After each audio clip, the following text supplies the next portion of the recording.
my name is Davy Jones. Welcome to another episode of Listen Up's 25 Days of Christmas. Today is day 11.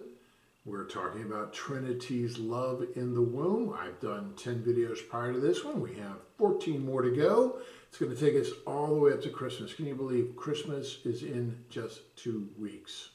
Let's get started on today's video. Again, it's titled Trinity's Love in the Womb.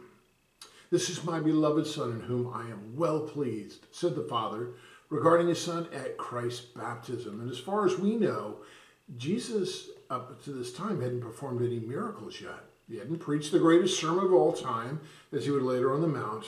And up until then, Jesus hadn't prophesied, hadn't raised the dead, hadn't stood up to false religion, hypocrites, forgiven sins, or cried over the sins of his people. Yet the Father was magnificently and ecstatically pleased with him. God the Father always felt this way about his Son. The Trinitarian Godhead, which includes the Holy Spirit, has always been in perfect, loving, mutually devoted, other-esteeming, unified oneness of eternal existence in which constant, generous pleasure is shared in a never-ending stream of closeness, purpose, will, and glory. And we can imagine the pleasure of the Father who asked Jesus to become the sacrificial lamb to go take away the sins of the world in eternity past, before creation.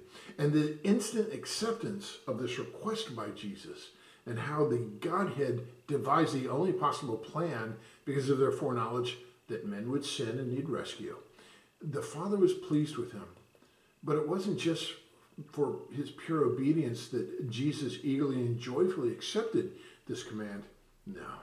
He was going to gain a bride made in his image while being able to give his Father children for all eternity to enjoy in the same way the Father, Son, and the Holy Spirit loved each other.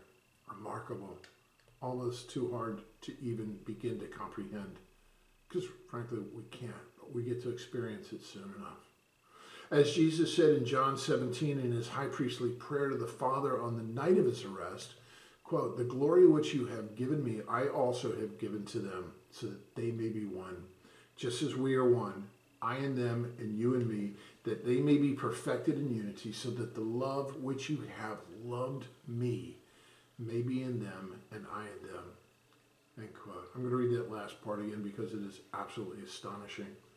So that the love which you have loved me may be in them. That's a Trinitarian love, shared for eternity.